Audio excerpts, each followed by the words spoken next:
Okay, let's just go straight to the market and get the first word as we starting off the third trading day of the month and of the new year. Rotimi Fakaijo from Enterprise Stockbrokers on the phone. Rotimi, it's good to have you come through to us at this time.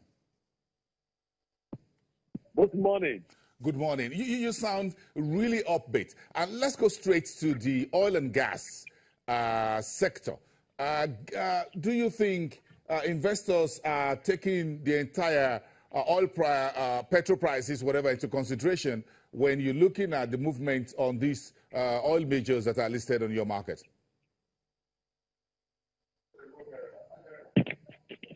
Hello.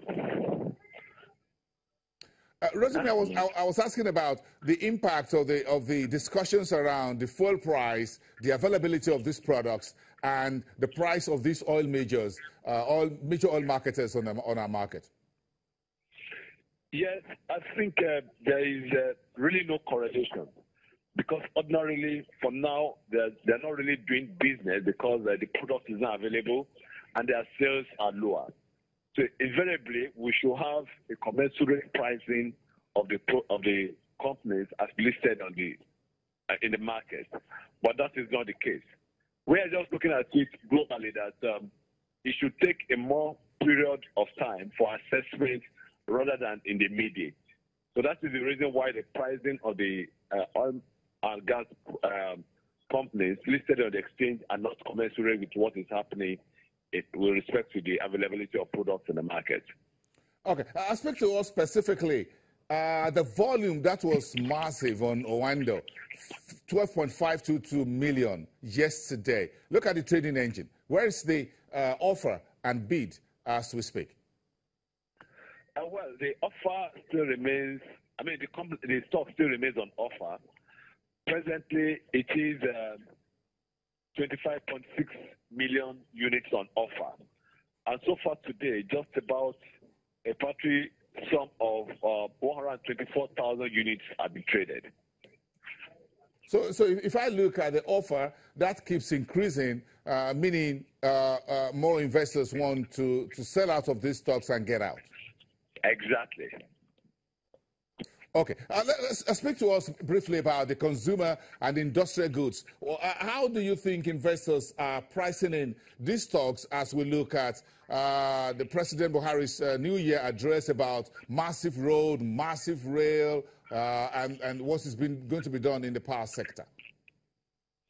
Well, to me, I think for whatever the federal government says, people want to see action first before they price that into any of the stocks.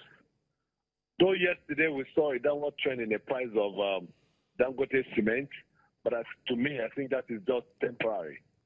But in reality, we really want to see performance from the government with respect to what they have said by actually doling out, issuing contracts, and for us to see that work has started and they have backed that up with a fund. Then that's where investors will be able to take position in the stocks of the industrial goods sector. But finally, and generally speaking, for about 1 minute, what sectors do investors actually focus on when a new year gets started? Well, at a time like this, more focus is on banking sector stocks because this is the reward time. That is when they will hold their AGM and the dividend will be paid. Then also there is a lot of space or still some upside in the prices of consumer goods. And I think a lot of investors are actually looking in this direction as well. But more attention is focused on the banking sector stocks for now.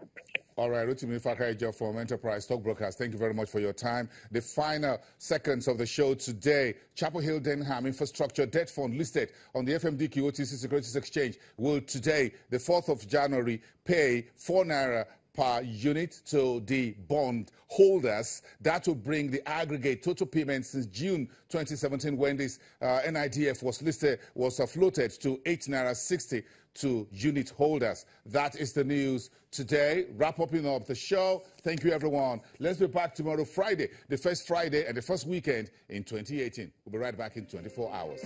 Bye for now.